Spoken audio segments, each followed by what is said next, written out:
So आज मी तुमच्यासोबत share करणार होते की मी माझ्या सगळ्या ऑर्डर्स कशा प्रिपेअर करते. तर आता रात्रीचे 12 वाजले आहेत आणि आत्ता माझं मी काम चालू केलेलं आहे. तर सगळ्यात आधी ना मला सगळे मोल्ड्स व्यवस्थित क्लीन करून घ्यावे लागतात आणि आज काय काय ऑर्डर्स बनवायच्या ते असं मी नोट डाऊन करून घेते.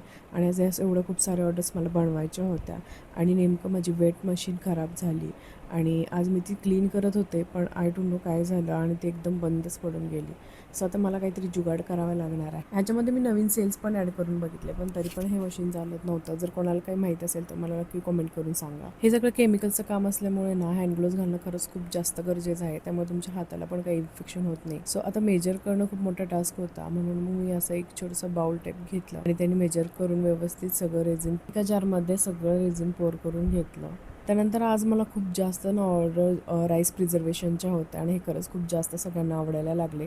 पण ह्याला खूप जास्त मेहनत लागते आणि ह्यालाच खूप मला वेळ जातो, कारण ह्याला व्यवस्थित जर नाही झालं तर खूप जास्त बबल्स येतात, त्यामुळे मला ह्याला खूप व्यवस्थित काम करावं लागतं. नंतर मग मला व्हाईटवालं लोटस बनवायचे होते, मग ते पण व्यवस्थित बनवून घेतले. या सगळ्या ऑर्डर्स मला प्रिपेअर करेपर्यंत मला रात्रीच्या 1-2 वाजतात आणि मला एकदम शांततेत व्यवस्थित काम करायला आवडतं, त्यामुळे ना मी हे रात्रीत जास्त करून काम करत असते. नंतर सगळ्यांना आवडणारा कलर म्हणजे हा पिंक कलर, आणि तो ह्याच्या पण खूप साऱ्या ऑर्डर होत्या. म्हटलं की आपण आता पिंक कलरचे लोटस बनवून घेऊयात. मग पिंक कलरचे लोटस बनवून घेतले आणि तुम्ही बघू शकता सगळ्या माझ्या ऑर्डर्स रेडी आहे. सगळ्या ऑर्डर्स प्रिपेअर करून झाल्यानंतर मी वेट वाईप्सनी सगळं काही क्लीन करून घेते. तुम्हाला पण तर असे सुंदर लोटस असं ऑर्डर्स करायचे असते तर मी बायोमध्ये माझा नंबर मेन्शन केलेला आहे, तुम्ही ऑर्डर करू शकता. थँक्यू.